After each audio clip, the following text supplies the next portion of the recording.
Cakupan vaksin di Indonesia masih jauh dari angka 10% nih Kang Ji. Yes.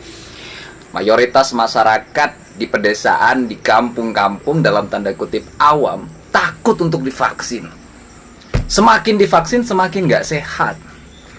Orang sehat, orang baik-baik divaksin mati. Sebetulnya apa yang terjadi? Apakah pemerintahnya yang kurang gencar untuk mensosialisasikan atau masyarakatnya yang kurang sadar? Untuk hal tersebut saya mengundang Kepala Desa Alang-Alang untuk dapat memberikan tanggapan dan jawaban terkait cakupan vaksin di Indonesia yang sampai saat ini belum juga sampai ke target. Selamat sore. Selamat sore, Badrus Bangkit. Pak Kades ya. Saya panggilnya Kang aja ya, biar lebih enjoy ya. Kang Z. Kang Z. Oke. Luar biasa sekali Kang Z berkenan hadir, ada waktu mampir ke 0% podcast dengan harapan bisa memberikan pencerahan, sentuhan pemahaman baru kepada masyarakat terkait vaksin ini. Karena banyak paradigma masyarakat yang simpang siur terkait vaksin ini, Kang. Begitu. Sebetulnya menurut Kang Z sebagai seorang kepala desa yang bersentuhan langsung dengan masyarakat, bagaimana yang terjadi di desa Anda terkait paradigma dan pemahaman masyarakat terhadap vaksin hingga saat ini masyarakat di desa-desa gak mau divaksin? Siap. Itu sebetulnya apa yang terjadi? Siap. Terima kasih ya. Ya. Terus Kita nggak apa-apa sambil rokok. sambil apaan ya?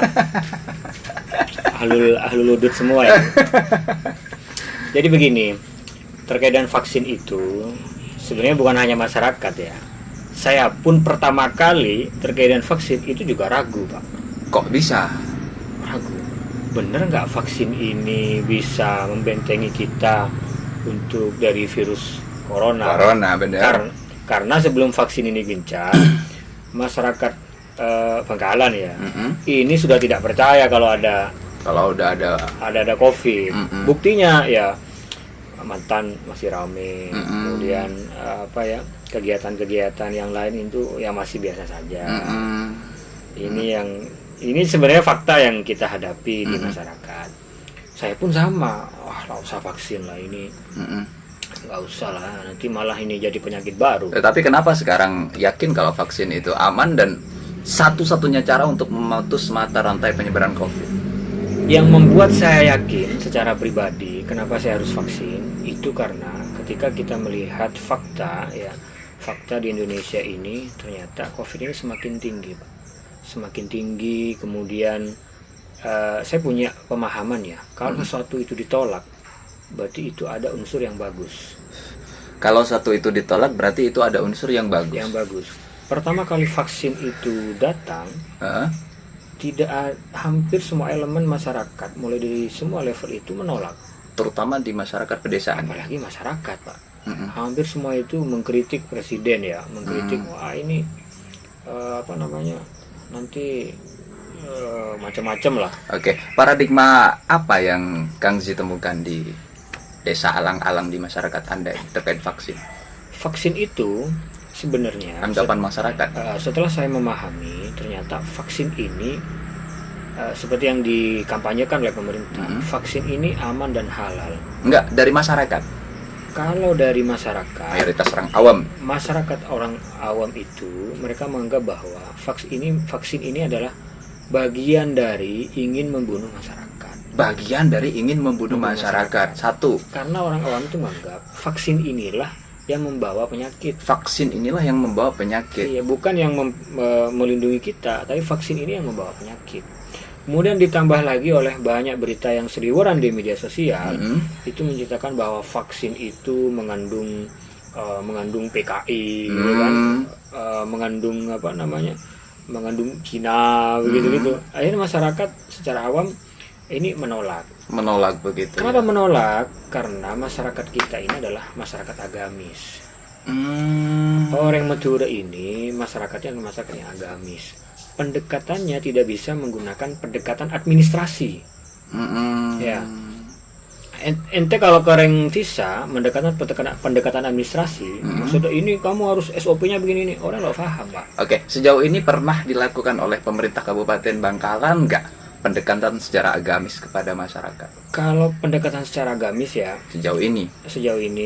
ketika waktu itu Pak Bupati vaksin ya, pertama kali vaksin masuk di Bangkalan. Itu kan di media kan? Iya, Pak Bupati vaksin, kemudian para ulama vaksin, para tokoh-tokoh vaksin. Publishnya di media?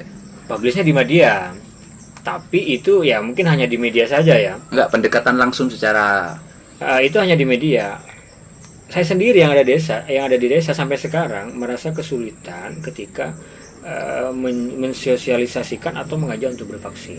Contohnya, saya sudah vaksin 2 kali ya. Saya sudah vaksin 2 kali dan saya sampaikan bahwa saya sehat dan saya tidak terjadi apa-apa.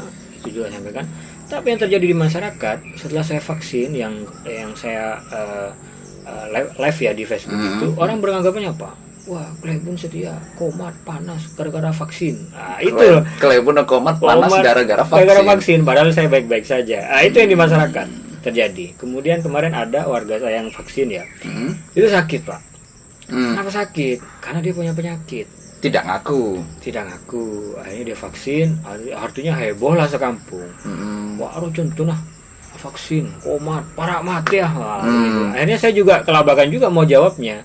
Akhirnya saya sampaikan secara menjawab orang masyarakat itu bukan dengan administrasi.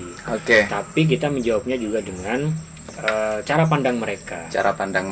Oke, tadi tokoh agama. Ya.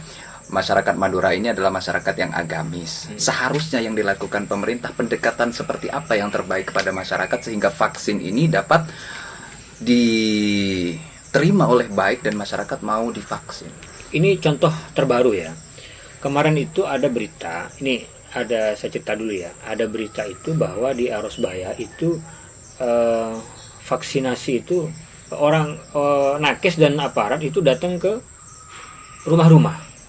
Ini yang terbaru ya. Benar-benar. Dan faktanya mereka banyak nggak ketemu orang, tutup labeng, kemudian buruh. Ya, sederhananya begini, masyarakat ya didatangi dengan APD Pak, lengkap. Oh gitu. Didatangi oleh aparat. Ini masyarakat takut, Pak. Seharusnya. Pendekatan yang terbaik menurut Pendekatan yang terbaik itu ketika menghadapi masyarakat, ya tokoh masyarakat dan tokoh agama. Pemerintah hadir di situ.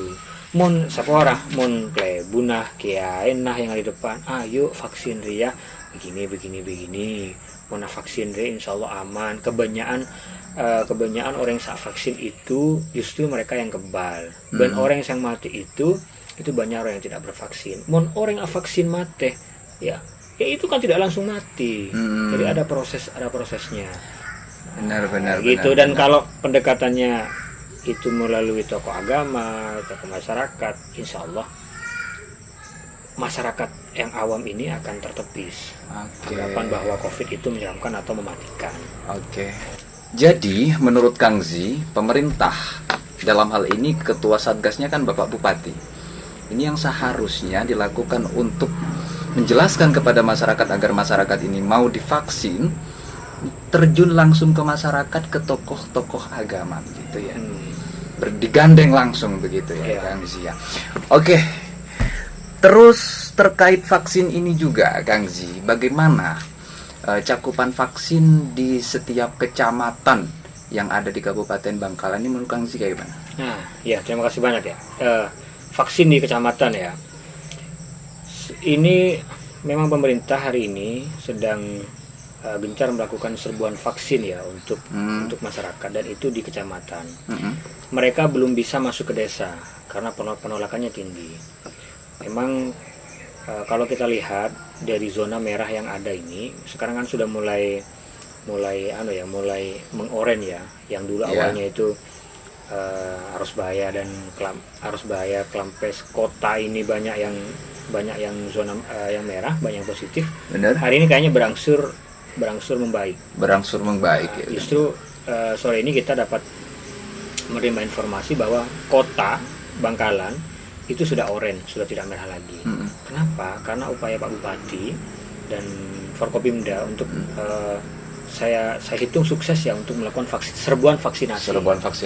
Udah tahap 3 kemarin ya. Tahap 3. Kalau misalkan tidak terjadi krisis kemarin, mungkin orang tidak akan bervaksin dan kita akan menemukan fakta tiap hari itu orkes, tiap hari itu sepore, hapsian, itu semakin tidak mematuhi prokes, itu akan kita lihat tiap hari. Tapi karena krisis ini sebuah keberkahan juga ya. Karena krisis ini masyarakat akhirnya menyadari bahwa saya harus menjaga diri saya, membentengi ya dengan vaksin. Membentengi diri sendiri. Sebenarnya itu yang harus terjadi. Di kecamatan tadi itu, apakah sudah baik kalau vaksin dan pelayanannya? Tentunya. Kalau pelayanan vaksin sebenarnya ini fasilitasnya luar biasa ya, pemerintah mendorongnya di tiap kecamatan di tiap kecamatan. Teman-teman itu Muspika itu sangat aktif untuk mengajak masyarakat. Tapi ini kemarin terjadi ya, ketika Muspika di kecamatan itu melakukan sosialisasi vaksin pakai ambulan keliling seluruh desa, ini gempar Pak. Gimana itu? Itu saya pikir di mana-mana kepala desa bingung karena beranggapan bahwa itu orang mau disuntik ke rumah-rumah. Gitu ya. Itu tuh orang bingung, nutup labang, buruh. Aduh, saya itu semalam 2 hari itu kepelengan Pak. Karena telepon orang, saya nggak bun, coba sampai suntik, coba sampai swab. Jadi bungkusannya yang kurang baik begitu ya. Ya kalau saya secara pribadi ya, jangan menggunakan pendekatan ke masyarakat di Madura itu dengan pendekatan administrasi. Jangan menggunakan pendekatan masyarakat di Madura menggunakan pendekatan administrasi. Tapi gunakanlah pendekatan yang local wisdom dengan tokoh agama dan sebagainya, segala macam. Oke. Sekarang ke ruang isolasi ataupun tempat isolasi bagi positif COVID di desa-desa ini kan biasanya ditaruh di PPKM mikro tingkat desa. Betul. Itu bagaimana menurut? Oh ya, ini harus difahami ya. Kita di tahun 2021 semua desa di seluruh Indonesia itu mendapatkan kebijakan harus menganggarkan 8% dana desa untuk PPKM mikro. 8% dana desa untuk PPKM mikro. Kalau anggaran dana desa saya ini 1 miliar, maka yang harus saya keluarkan adalah 80 juta. 80 juta untuk PPKM mikro. Untuk membangun PPKM mikro. Sebagai tempat isolasi positif. Begitu, dan ya? untuk kegiatan-kegiatan penanggulangan COVID. Dan itu berlaku di seluruh desa? Dan itu berlaku di seluruh desa di Indonesia. Karena kebijakannya dari pusat. Coba bayangkan. 80 juta. Kalau saya menganalisa ya, 80 juta. Jadi desa menentukan tempat untuk dijadikan PPKM mikro, menyediakan di RAB-nya itu ya yang saya lihat harus ada bednya, kemudian ada tempat kamar mandinya, ada alkesnya, kemudian ada pendaftarannya, kemudian juga dilibatkan semua puskesmas, Koramil dan Polres itu Polsek dilibatkan semua. Itu sebenarnya bagus. Yang harus saya kritisi adalah, ini meskipun saya kepala desa, saya harus kritisi PPKM mikro ini ya, karena memang PPKM mikro ini sebenarnya itu kebijakannya di awal tahun. Ketika ada proses mudik, pemerintah melarang mudik, itu PPKM mikro itu harus dilaksanakan. Karena apa? Ketika orang nanti pulang itu langsung diisolasi di tempat PPKM mikro yang ada di desa. Sejauh ini yang terjadi? Sejauh ini yang terjadi tidak ada. Tidak ada orang yang diisolasi di tingkat desa. Karena kita tidak siap secara kebijakan. Oke, sebentar. Pemberlakuan PPKM mikro sebagai tempat isolasi positif COVID di desa-desa ini diberlakukan sejak 2020 berarti? 2021. Anggaran 2021. Oh, anggaran 2021. Dan itu seharusnya ada di desa-desa ya? Harus di semua desa itu harus ada PPKM mikronya karena anggarannya diambilkan dari dana desa tahun 2021, 8%. 8%. Kalau 1 miliar 80 juta dan itu sangat cukup. Kalau untuk sekedar menyiapkan. Lah berbeda lagi kalau misalkan di situ ada isolasi. Ini saya ceritakan, ya. Ini yang di desa hanya 88% ya. Kalau kita ini semuanya harus tahu ya. Coba kita lihat ya. Misalkan kita sekarang menganalisa tempat isolasi yang ada di Tanean Suramadu. Di Skolilo ya. Suramadu. Itu satu area itu coba kita lihat. mereka harus pemerintah ya harus menyiapkan peralatan fasilitasnya, mulai bed yang terbaik, kemudian disinfektannya, vitaminnya, ada nakesnya, ada polsek, ada di unsur polisi ya, ada unsur dari TNI, kemudian ada unsur Satpol PP, semuanya pakai APD lengkap. Dan kemudian yang diisolasi per orang itu harus dikawal kan, dia harus dijaga vitaminnya, harus dijaga makannya, kemudian dijaga pola hidup dan ubudiahnya. Yang terjadi di sana Itu anggaran berapa coba? itu anggaran dari pemerintah Kabupaten Bangkalan. Bukan, itu dari provinsi. Itu anggaran dari provinsi. Artinya apa? Ketika terjadi proses isolasi yang ada di karantina, baik di Tanjung Suramadu atau di desa, itu bukan hanya isolasi. Pemerintah memberikan fasilitas yang banyak, yang besar. Sejauh ini yang terjadi di ruang isolasi, fasilitas tersebut sudah terpenuhi apa tidak, menurut yang akan ketahui?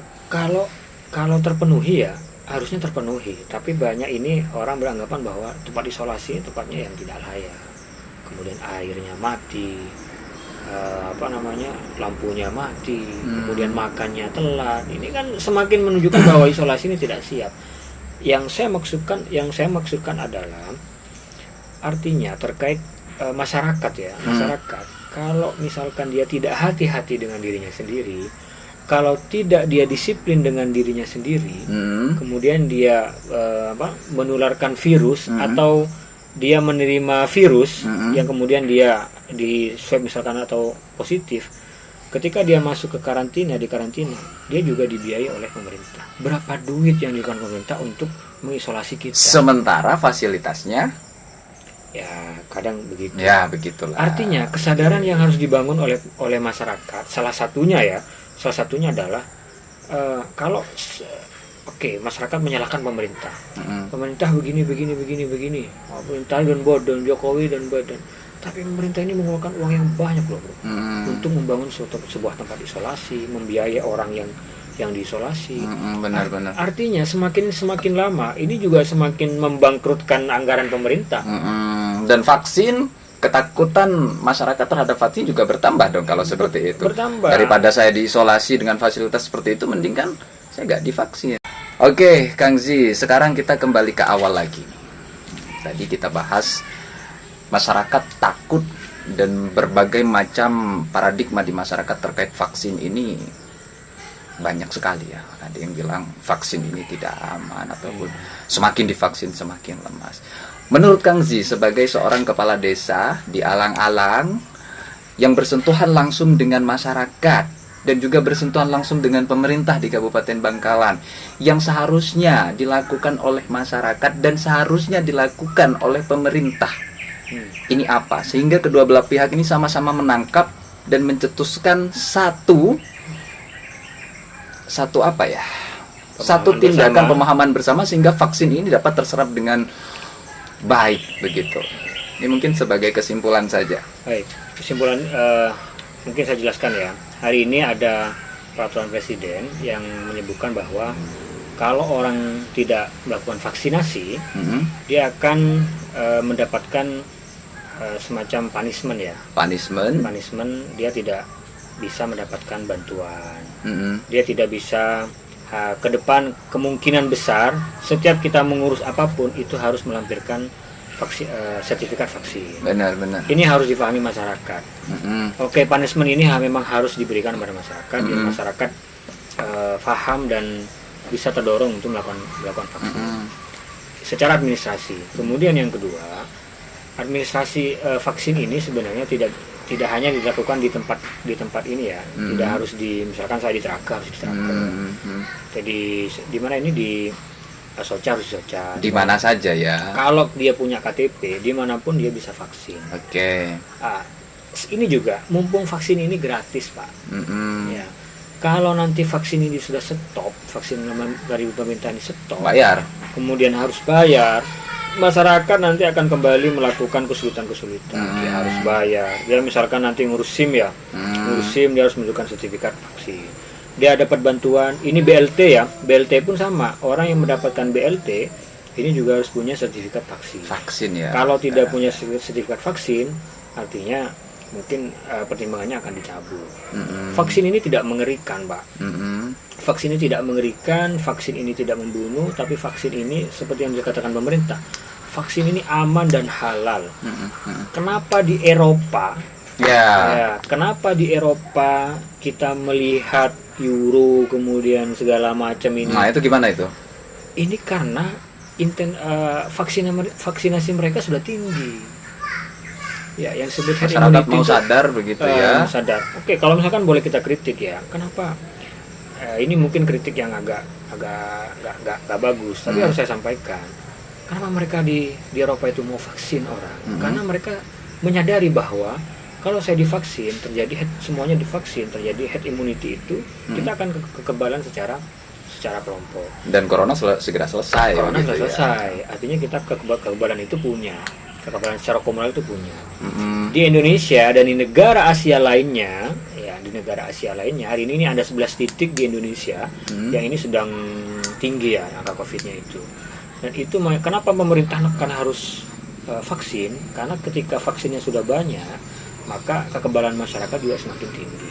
Oke. Dan virusnya juga semakin tingkat penurunannya semakin Oke. Tadi bicara Euro ya. Euro, Yes. Kita lihat di televisi dan juga di sosial media ribuan orang tanpa jaga jarak, tanpa pakai masker. Terus di Indonesia ini kapan menurut Kang Zi yang sementara hingga saat ini kesadaran orang untuk divaksin ini belum meningkat?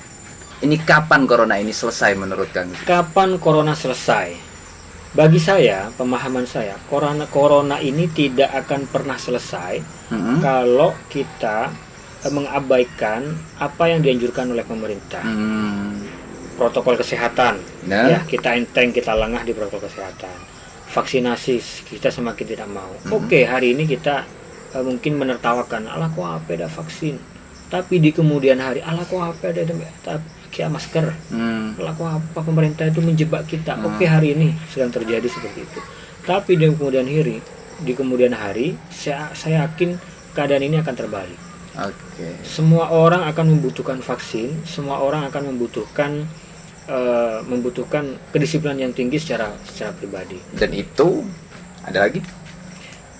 Dan yang terjadi hari ini memang kita masih punya banyak PR ya.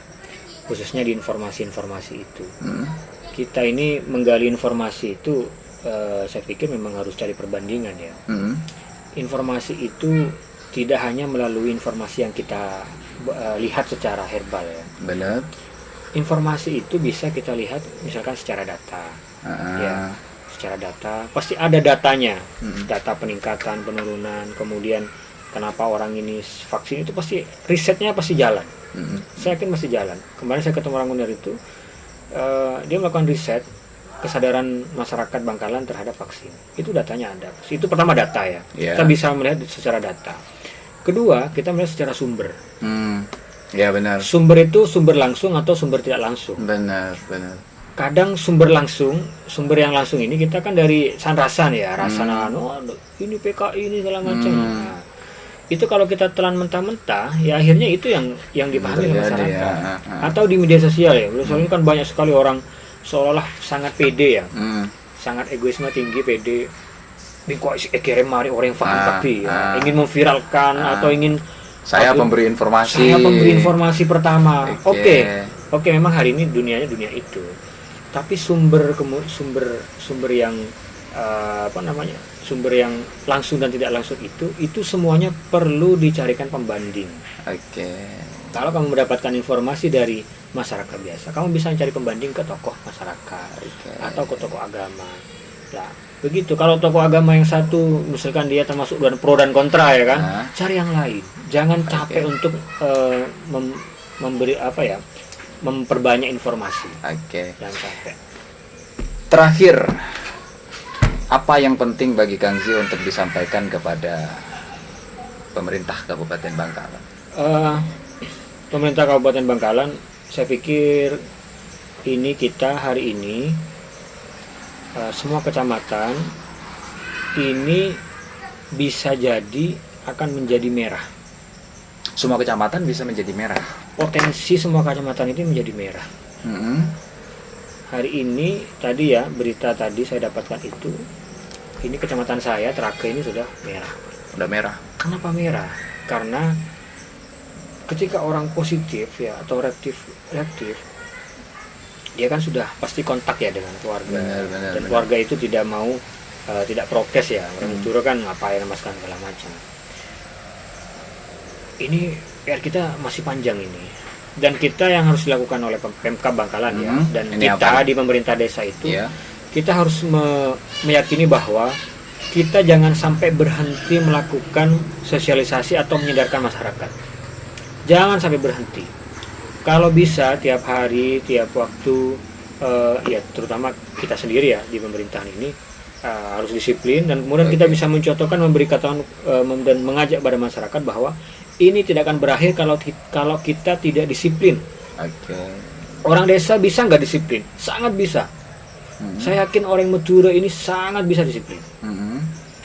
Sangat bisa. Kenapa? Ketika orang Madura ini orang agamis, Pak. Kita masyarakat agamis, kita masyarakat yang masih mengikuti tokoh ya. Ketika tokoh yang ngomong, ketika ulama yang ngomong, yang berbicara, insya Allah semuanya akan ikut. Dan solusi yang Kang Zi tawarkan yang disampaikan di awal tadi, pemerintah hadir menggandeng langsung tokoh-tokoh masyarakat. Jangan sampai pendekatan kepada masyarakat Madura ini menggunakan pendekatan administrasi begitu ya. Oke. Ini luar biasa sekali Kang Zi, Kepala Desa Alang-Alang, Kecamatan Trake, Kabupaten Bangkalan, Madura. Semoga dapat memberikan sentuhan pemahaman baru kepada seluruh masyarakat Indonesia. Dari seorang kepala desa yang masih muda dan juga nyentrik banget ini. Oke. Video kedua nanti kita bahas soal Desa Alang-Alang. Siap. Ramai diperbincangkan di sosial media, kabar-kabar burung dari teman-teman semuanya nih. Desa Alang-Alang ini nyentrik banget, prestasinya luar biasa nih. Dipimpin oleh seorang kepala desa yang masih muda seperti Kang Zi ini. Nanti boleh kita explore ya, dengan harapan bisa menginspirasi kepada seluruh desa-desa di Indonesia. Demikian terlebih dahulu, kita lanjut rokok dulu, istirahat. Setelah itu kita take video kedua. Wassalamualaikum warahmatullahi wabarakatuh.